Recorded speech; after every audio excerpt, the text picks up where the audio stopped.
सभी देशवासियों को मेरा नमस्कार, आदाब, जोहार, सलाम और नमस्ते।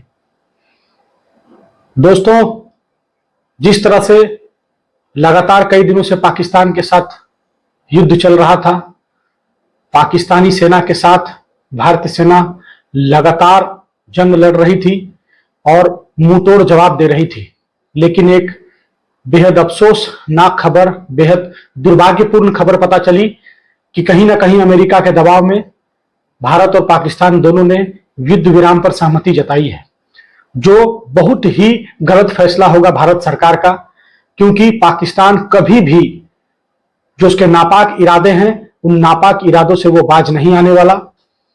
जहां तक बात है युद्ध की, तो कहीं ना कहीं इस युद्ध को अगर खराब करने में किसी का रोल रहा, सबसे अगर अहम किसी का रोल रहा तो वो रही गोदी मीडिया की, क्योंकि जंग हम मैदान में नहीं लड़ रहे थे, कहीं ना कहीं जंग हम सोशल मीडिया और टीवी में लड़ रहे थे, जहां फर्जी खबरें दिखाई जा रही थी, जहां पुरानी खबरों को उठाया जा रहा था, जहां कभी कराची पर, कभी इस्लामाबाद पर, कभी लाहौर पर सेना घुसने की बात की जा रही थी, जहां सेना के लाइव मूवमेंट्स को दिखाया जा रहा था, जिसके कारण कहीं ना कहीं भारतीय सेना को बहुत नुकसान हुआ और गृह मंत्रालय और भारतीय सेना को एडवाइजरी जारी करनी पड़ी कि लोग और न्यूज चैनल ऐसे बचे।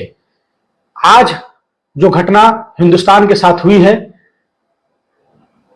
हमें बहुत शर्म महसूस होती है, क्योंकि यही वो हिंदुस्तान था जिसने अमेरिका के दबाव में ना आकर स्वर्गीय इंदिरा गांधी जी के समय में पाकिस्तान को मुंहतोड़ जवाब दिया था और दबाव में नहीं आते हुए पाकिस्तान के दो टुकड़े कर दिए थे। आज मोदी जी के साथ क्या ऐसी मजबूरी रही जो वो अमेरिका के दबाव में आ गए, ये तो मैं नहीं कह सकता, लेकिन पूरे भारतीय जनता पार्टी के लिए और पूरे भारत सरकार के लिए यह बहुत ही शर्म की बात है कि जब आपने देश में इतने गलत फैसले लिए, कई असंवैधानिक बिल को पास किया, कई विपक्ष के नेताओं को जेल में डालना चाहा, कई जगह सरकार तोड़ो और जोड़ो की नीति अपनाई, उसके बावजूद भी जब बात हिंदुस्तान की आई, जब बात देश की आई, तो देश के तमाम विपक्षी नेता, तमाम लीडर्स और तमाम विपक्षी दलों ने भारत सरकार का, भारतीय सेना का खुलकर समर्थन किया। समर्थन इसलिए नहीं किया था कि आप बैकफुट पर आ जाएं, समर्थन इसलिए नहीं किया था कि आप युद्ध विराम करें, समर्थन इसलिए था कि आप पाकिस्तान को मुंहतोड़ जवाब दें और जो हिंदुस्तान का जो जमीन का टुकड़ा जिस पर पाकिस्तान का कब्जा है, पीओके है, कम से कम मोदी जी आपको उस पीओके को लाना चाहिए था। देश चलाना और युद्ध लड़ना दोनों अलग बातें हैं और ये एक साथ सिर्फ और सिर्फ इंदिरा गांधी ने करके दिखाया था, जो वाकई में एक आयरन लेडी थी। आज लोग उन्हें इसीलिए मिस कर रहे हैं। आज ट्विटर पर हो, सोशल मीडिया, फेसबुक, सभी अकाउंट्स पर सिर्फ और सिर्फ इंदिरा गांधी जी को याद किया जा रहा है। क्यों? देश की अखंडता और एकता को बचाने के लिए अपनी जान कुर्बान कर दी। भारतीय जनता पार्टी और मैं नरेंद्र मोदी से यही गुजारिश करूंगा कि आप अभी भी समय है, पाकिस्तान के छलावे में मत आइए, क्योंकि कहीं ना कहीं अमेरिका हिंदुस्तान को कमजोर देखना चाहता है। एक तरफ आईएमएफ के तरफ से करोड़ों रुपयों का अनुदान दिया जाता है, दूसरी तरफ अमेरिका दबाव बनाता है। ये जो कूटनीति है, इस कूटनीति में आप मत फंसिए। पूरा देश आपके साथ था, पूरा विपक्ष आपके साथ है, कांग्रेस पार्टी आपके कंधे से कंधा मिलाकर पूरे सेना के साथ है। आपको अभी भी चाहिए कि आप पाकिस्तान से सीधे जंग लड़ें। ये जो ऑपरेशन सिंदूर के नाम पर जो एक हवा बनाने का काम किया गया, कई सिंदूरें यहां भी उड़ी। आपके ऑपरेशन सिंदूर के बाद कई आम नागरिकों का जान गया, कई हमारे जवान शहीद हुए। ये ऐसा ऑपरेशन हमें नहीं चाहिए। आप डायरेक्ट पाकिस्तान पर चढ़ाई कीजिए और जो हमारा पाक ऑक्युपाइड कश्मीर है, आप उसे कब्जा में लेकर पाकिस्तान के फिर दो टुकड़े कीजिए। आज इंदिरा गांधी को लोग इसलिए मिस कर रहे हैं क्योंकि उन्हें उस वक्त आभास हुआ था जब भारत सरकार का गृह विभाग उनसे कह रहा था कि पाकिस्तान बहुत बड़े हिस्से में है और पाकिस्तान कहीं ना कहीं भविष्य में हमें परेशान कर सकता है।